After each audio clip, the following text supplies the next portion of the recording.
Thank you for joining me today. As I said, my name is Kelly Jackson. This is Still Not Canceled live stream. So for years, we have asked for more common sense. Like I just said, more accountability.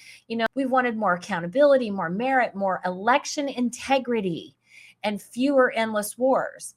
While things may not be moving as fast as many of us would like, they are moving. They are moving. I'm going to prove it today. Stick with me, because the question isn't whether everything has been fixed. I don't believe we're going to fix things. If you're a Bible-believing Christian like me, I don't believe things are going to be fixed. I think the only time things are going to get fixed is when Jesus comes back, and we don't know when that's going to be. So what our job is, what our mission is to be the salt, the light, the common sense, the people who push back, the ones who call for accountability. That's our job. The question is whether the direction of the country is changing, and I do see those changes. Don't let doom posters convince you that nothing is happening. I see it every day in my social media feeds, and I'm telling you, things are happening. It's just they're under the radar or they're very incremental. But I've got 4 stories today that are going to prove to you that things are shifting in the right direction. We're going to be talking about the schism between Donald Trump and the GOP Senate and what that's really about. It's not necessarily really about an appointment, is it? It's about something else. We're going to go over that, this article from The Hill. Okay, so we know what it's saying, and I've put show notes in the description box so that you can follow along with the links to each one of the articles that I'm going to be covering today. President Trump's relationship with key Senate Republicans, including Senate Majority Leader John Thune, is crumbling after repeated clashes over strategy on an array of issues. The two sides are splitting further apart as the midterm election nears, and GOP lawmakers fear the potential loss of both chambers of Congress. Okay, so what are they screaming? They're screaming, we're going to lose, we're going to lose. You need to do what we say, or we're going to lose. Well, why are they so upset? First of all, if guys like John Thune are upset with the president, I think that that's a good thing. That means that he's not doing what they like. We know they're rhinos, right? So he's doing something we like if they're not happy. GOP senators say that there has been a major loss of trust between the president and many members of their conference as the White House has repeatedly blindsided Thune and other Republican leaders. How has he blindsided them? Let's look and see. Trump will have a chance to discuss his differences with Republican senators in person this Wednesday, so the day after tomorrow, this Wednesday, when he's invited to speak to the steering committee on Capitol Hill. Senator Rick Scott, who is the chair of the steering committee and a close ally of the president, extended the invitation. The president undercut, here's the first part. The president undercut GOP leaders last week when he suddenly ordered Jay Clayton, his nominee to serve as director of national intelligence to replace Tulsi Gabbard, to not show up at his Senate confirmation hearing. The reversal of the plan left Thune and other Republicans dumbfounded. Senator John Cornyn of Texas, who lost his Senate Republican primary, he was not endorsed by the president, runoff by 27 points after Trump blasted him as very disloyal and endorsed his opponent, said Republican colleagues are feeling betrayed by what some of them view as the president's lack of respect for them as senators and, in most cases, loyal Republicans. Okay, what is the president trying to signal to these guys? It's not about, which a lot of the people that I know have been saying, well, Trump is becoming establishment. It's about party loyalty. I can see how it would be perceived that way, because it's really, he endorses guys like Lindsey Graham. I don't know that it's necessarily towing the party line so much as it is somebody that he is certain he can get them to do what it is that he wants them to do. In my case, there was no real reason given my support for the president's agenda.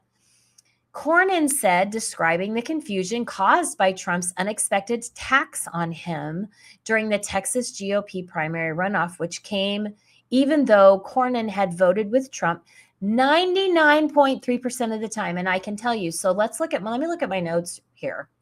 So what do we have? Trump unexpectedly halted Jay Clayton's confirmation hearing, frustrating Senate leadership. A frustrated Senate leadership to me is exactly what we want, right? Senate Republicans claim trust between them and Trump is breaking down. The conflict appears to center around FISA, the SAVE Act, and competing priorities within the GOP. So let's talk about some of that stuff. When he endorsed my primary opponent, people realized you could never do enough to stop the president from endorsing your primary opponent. In other words, he says, I can't make him happy enough. I vote with him most of the time. The problem is you're not voting with him in ways that matter to him, number one. Number two, you're also not voting with him in ways that fundamentally change the institution that we know is our government and the Republican Party. That's what Donald Trump has been actually trying to do, is change the institution. What they're trying to do is maintain the institution to the best that they can until Donald Trump is no longer president. And then what can we do? Oh, we'll just go back to business as usual. So we'll start with the FISA program. So when we're 5 months out from a major election, we historically have headwinds. You've got to be, this is Tom Tillis, you've got to be pitch perfect and you got to execute with precision. We can't surprise the president, and the administration cannot surprise us. Every time we do that between now and November, we're diminishing our chances of holding our majorities. So they're running around with their hair on fire. If we don't do exactly, if we're not on the same lockstep all the way down, and they want control of the agenda. Guys like Tom Tillis, guys like John Thune, all of the establishment hacks, they want control of the agenda. Tom Tillis cited the extension of Section 702 of the Foreign Intelligence Surveillance Act and the annual defense authorization bill as must-pass bills that are now in limbo.